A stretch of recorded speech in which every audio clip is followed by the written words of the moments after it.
Napakaganda oh. Wow! Ang ganda!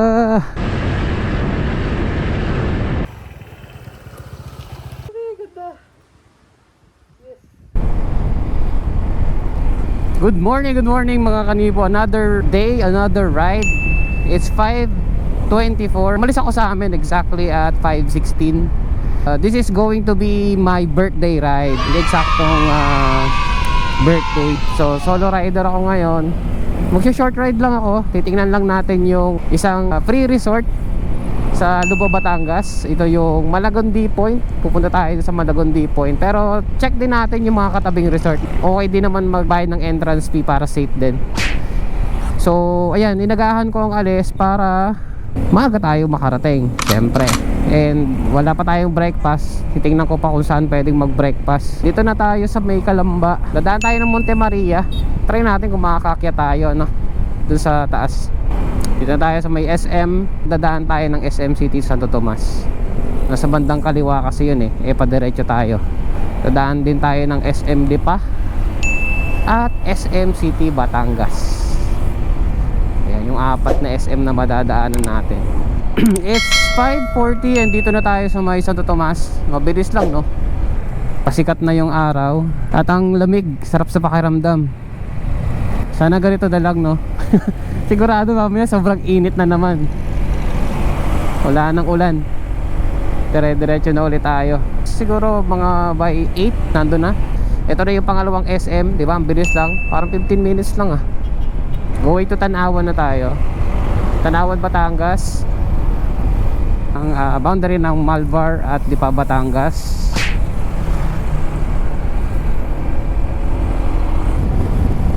Parang ano lang ah, parang 30 minutes lang. Nasa Lipa na agad ako. Yung last na ride ko nga pala dito pa Batangas, yung nagano ko, nag-Lemery. Yan, ito nga pala yung aking bagong side mirror. Pinalitan ko na yung Street King ko. Nagpalit na ako nitong Motaro na prismatic side mirror. Napakaganda niya, no? Simpleng-simple yung design. Kung gusto niyo yan, lalagyan ko yan sa link. Lalagyan ko na lang to. Meron akong review yan actually, pwede nyo panoorin para makita nyo rin yung installation. Ang binago ko lang is yung mga hang bolts na yung ginamit ko doon sa dito. So same pa rin yan ng stem na ginagamit ng Street King na side mirror. Dito na tayo sa may sentro ng Lipa.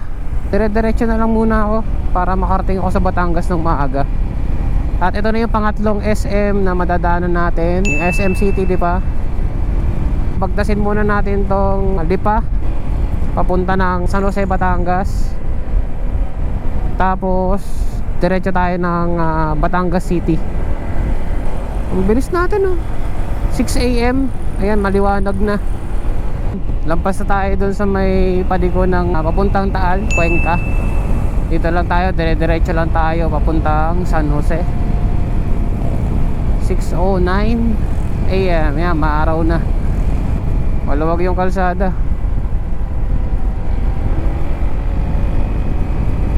Wala masyado nadaan, no? Linggo kasi. Pero ingat-ingat, maraming mabibilis na sa sasakyan dito.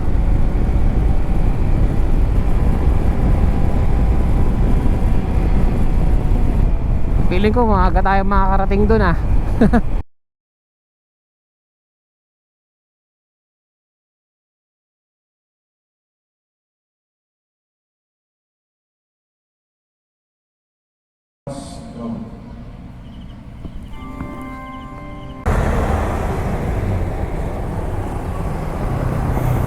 Sumimba lang tayo saglit for safe ride. Simbahan ng Santissima Trinidad. Okay. Dito sa may tabi ng SM yan, SM City Batangas. Papagas muna ako dito sa may Shell para dire-diretso. Dito ako lagi nagpapagas pagka pupunta ako ng Lubo. 200 lang kuya. 200 boss. Thank you. Meron din nga pala ako niyan sa description kung gusto niyo yung takip ng gas tank. Saglit na ano lang tayo, stopover na rin yung sa simbahan. Mainit na. Diretso na ako dito. Diretsohin mo lang to, Palubon na to. Nakalampas na tayo ng Libho, Batangas. Tapos makikita nyo dito yung ano, oil refinery. Tapos ito, tabing dagat na to. Dito dumadaan yung mga roro, mga galing Batangas Port to Mindoro, Calapan. Ingat dito kasi maraming kurbahan din. Pero dito yung katulad sa papuntang mga Rizal na pwede kang mag-banking kasi maraming sasakyan dito. Maraming mga tricycle, mga pampasaherong jeep. Ayan. Sakto yung palit ko ng battery, 5% na lang. Ayun, tuloy-tuloy ulit tayo. Siguro mga 30 minutes pa to. Wala akong map eh. 30 minutes. Pero yung Monte Maria, malapit na siya. Tanaw muna dito. Tanaw na dito yung Monte Maria. Nakita na dito yung Monte Maria. Ayan o.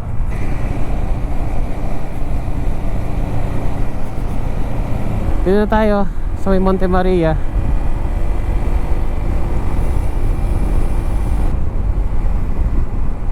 Si Mama Mary.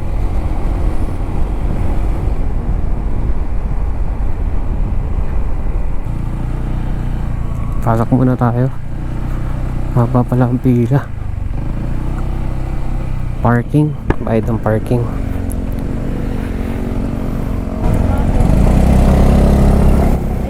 ₱10 lang.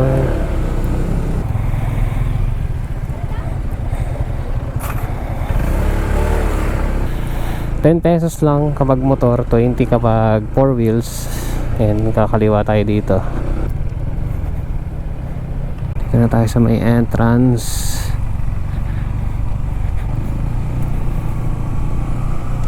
Ayun. Dito yung parking ng motor. Entrance. Okay. Park muna tayo dito.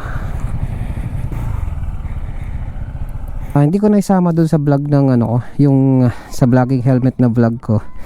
Binilan ko na nga rin pala ito ng helmet bag para may paglalagyan ako kasi mahirap na bit-bit ko lang lagi. Saka yung kasamang bag niya, string lang kasi. So ito mas maganda kahit pa paano.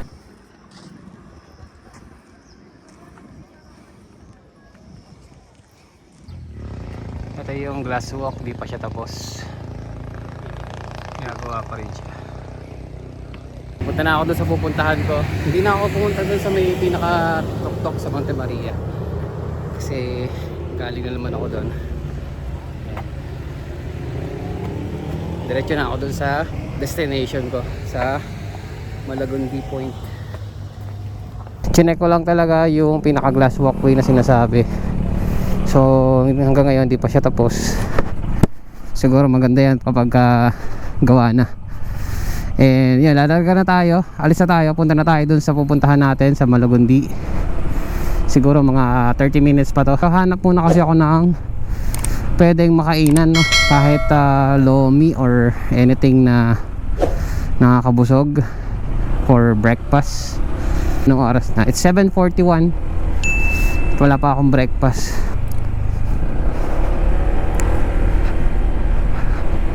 Ang advice ko is pag gusto nyo makita yung Monte Maria, yung pinaka-statue lang ni Mama Mary, okay lang pumunta, no? Pero kung makikita nyo sa mga TikTok or sa ibang social media, yung sinasabi na glass walkway, hindi pa po siya open, hindi pa po siya gawa. Maybe next year pa matatapos yun. Ang baba na tayo dito, napakaganda, oh. Ganda ng dagat, di ba? Solid.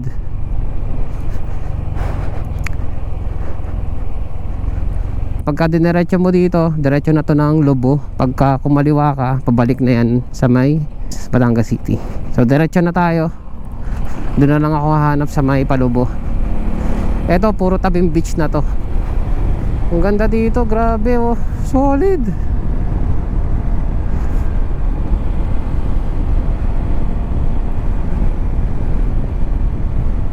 kung gusto nyo mag-rent, maraming resort dito.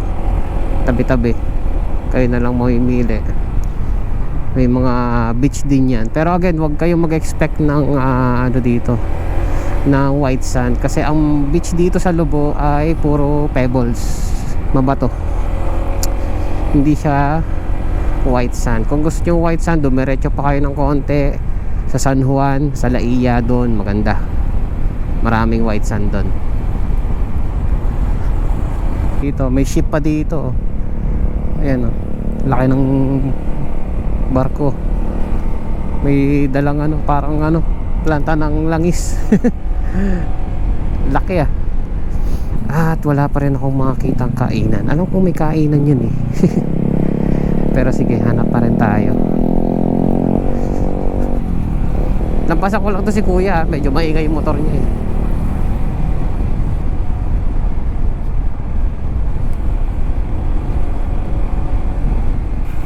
Wow!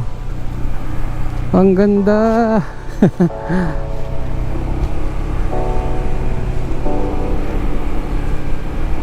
Ayos dito ah.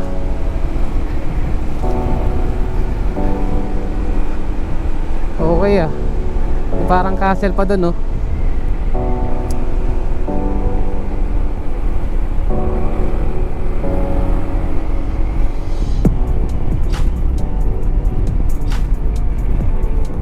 Meron dito Lomi House. Try ko munang ano, kumain. Gutom na kasi ako. Ayan, may nakita akong Lomihan dito. Ayan siya.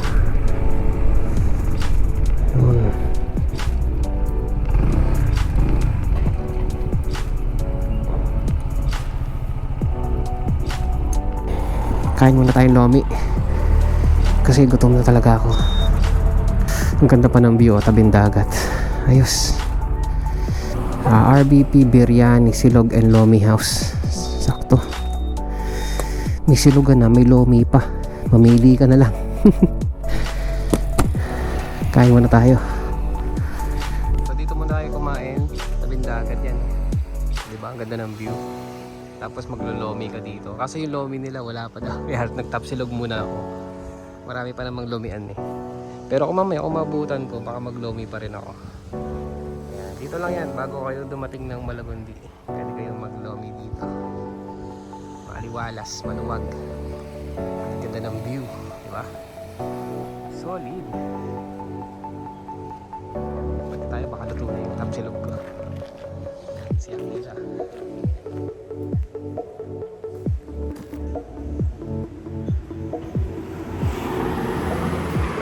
Tayo Lomi.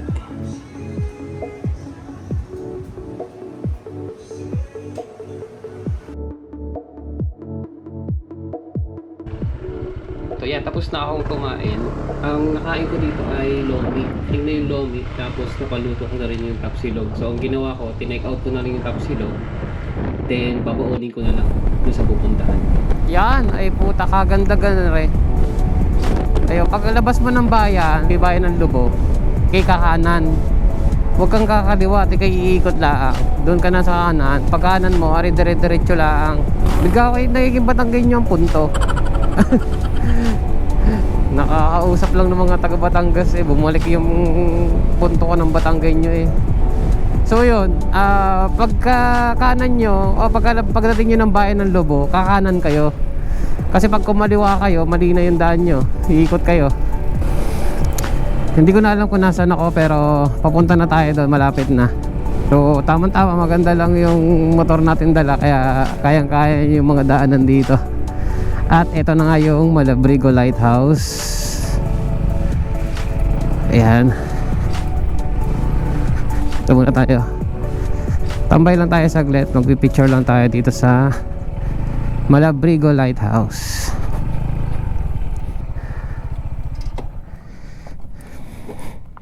Ayan yung pinaka lighthouse dito sa Malabrigo. Tabing dagat din siya. Alright. So hindi na tayo magtatagal dito, diretso na tayo. Silipin ko na lang ang Google Map. Okay, malapit na tayo.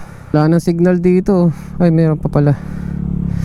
So yan, malapit na tayo. Malapit na talaga. Tayo lumarga na. Ayan, matanda na to, itong lighthouse na to.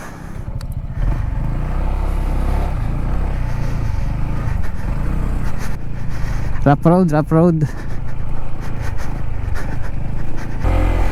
Ang ganda, no? Picturean ko lang to.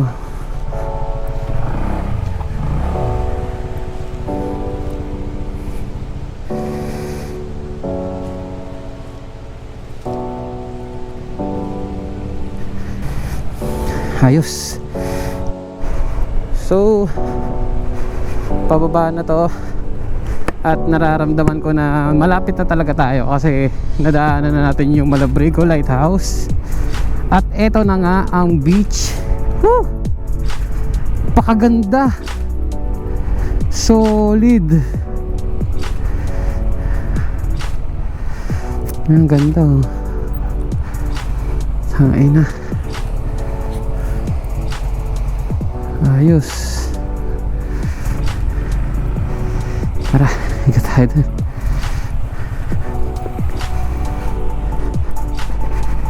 Hanap tayo ng pwesto. Naunahan tayo eh. Ang ganda ng dagat, grabe. Woo! Ito na yung rough road. Wala na talagang kalsada. Ito pala yung sinasabi ko na talagang, pero mas malala pa to noon. Talagang uneven yung kalsada, yung may taas, may biglang baba. Ito maayos-ayos pa eh, oh. May mga graba-graba pa. Solid yung dagat dito, no? Grabe, ang ganda.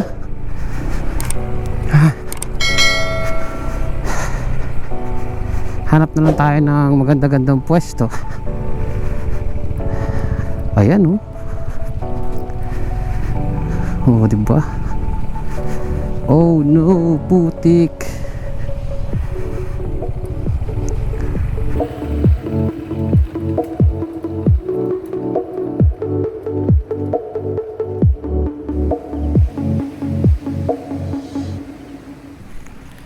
Ayan, nandito na rin tayo sa Malugundi Point. Sa wakas, napuntahan na rin natin tong mga nakikita natin sa TikTok, sa mga Reels.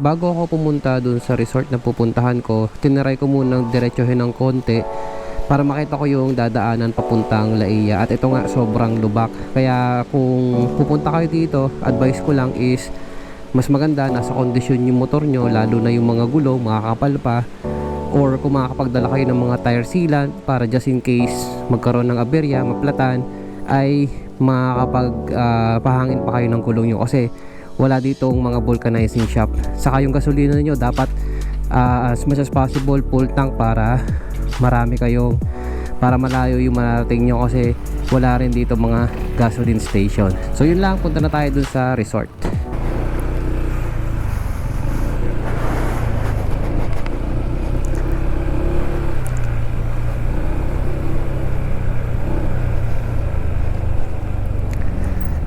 Kanan daw.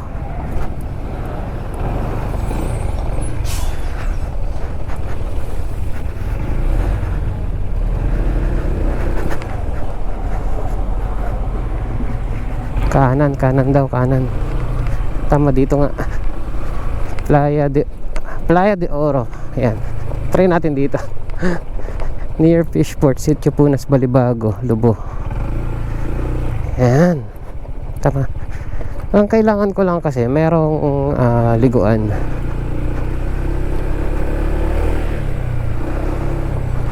Yan. Meron naman pala dito eh. Oh, yun. Kapaligo.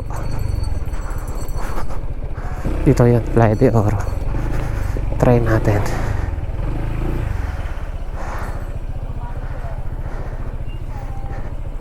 Walk-in po. Magkano po entrance? 120 po. 120. Opo. Sige po. Maliligo lang sila. Maliligo lang po. Diyan na lang po kayo mag-stay kuya sa ano, yung may pahok na yan. Sige po. Ay, wala kang barya kuya. Naku, wala na po na. Naikain. Kumain kasi ako eh. Kuya din sa Sige po. Ayun. Ayan, din sa Lazada. At yan mo kuya rin. Dapat kayo nasama sa akin, nakatulog din ko. Kuya. Aray, kuya, meron ka. Tama nga, sabi niya isang 20 lang. Saka po pwedeng i-park. Dito na lang po. Hindi na po din. Sige po. Thank you kuya. Thank you po. Thank you po. Diba? Solo ride. Solo pack. Doon nakapark yung motor ko. 120 lang ang entrance. Yan. Diba? May sarili pa ako kung lipat. Ayos. Ang ganda. Panis. Mamaya punta tayo doon. Ayun. Pagka tapos na sila. Ayan, sumingit eh. May babae. Ayan. Dito na lang muna tayo. Laban na yan kahit mainit. Ang ganda naman ng dagat eh. Oh. Solid. Kaso, again, huwag kayo mag-expect na ano, white sand kasi talagang mabato dito sa Lobo. Ayan oh, kahit saan. Mabato. Pero ang ganda ng dagat, ang liwanag. Pakalinaw. Balik tayo dito, May, ha, pag uwi mo. Kaso ang hirap ng kotse dito. Kawawa nga pala si Charlie dito. Ayan. Ayan. Pahinga muna. May tayo maligo.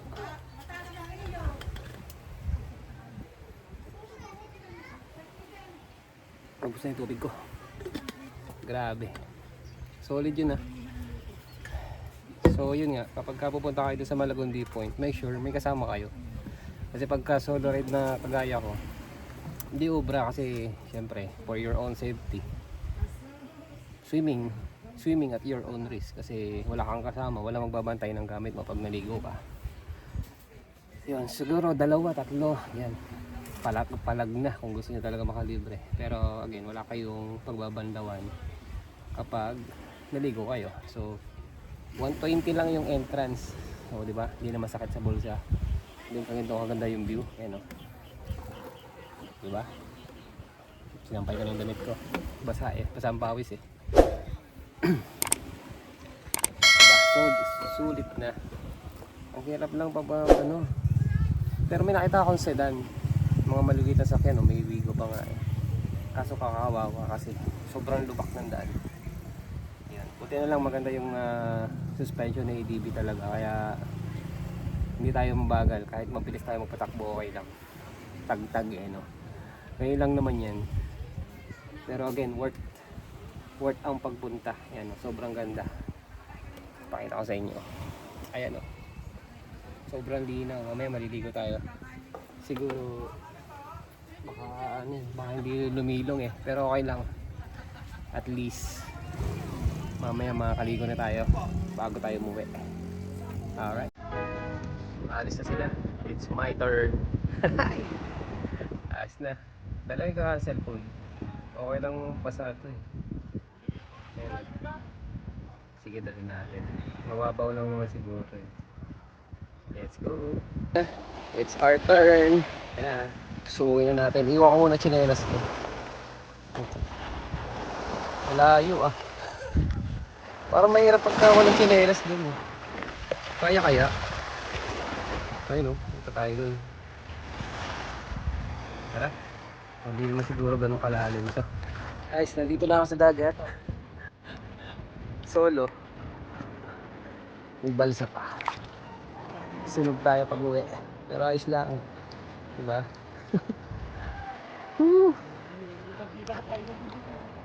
Dito na tayo sa balsa, hindi na mainit. Ligo-ligo lang.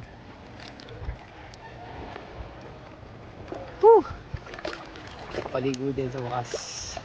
Siguro anong oras na? 11 yung swerte. Siguro after lunch pwede na tayo umuwi. Papahinga lang ako saglit.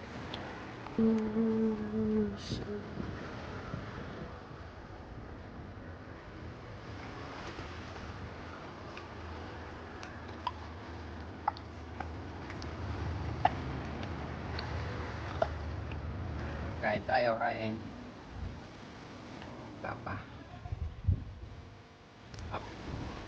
Hindi pa. Tapsilog na, di ba? Kami na tayo. Wala tayong kutara eh. Sarap.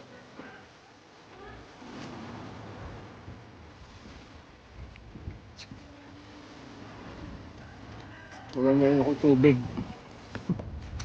Bili na ako ng soft drink.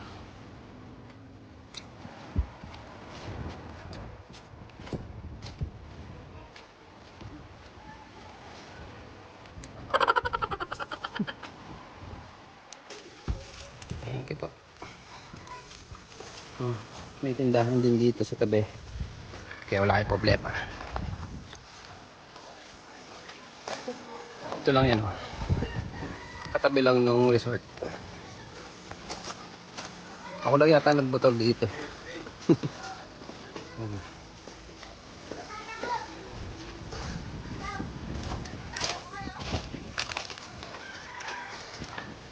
Solid. Wala nga lang signal. Walang signal ang globe. Hindi ko alam kung anong meron. Siguro smart. Smart and sound. Ganun. Kasi yung globe wala eh. Kasagatan yung pa ako. Kasi mabato siya. Ma-pebbles. Tapos parang matalas yung mga bato dito. So dapat siguro may ano ka. May... So yun. Pag may question po kayo sa motor. Tungkol sa motor. Tungkol sa mga pupuntahan dito sa pinuntahan ko. Comment lang kayo. Sasagutin ko po yan. And thank you ulit sa mga nag-order dun sa mga link. Ride safe po sa lahat. And peace out.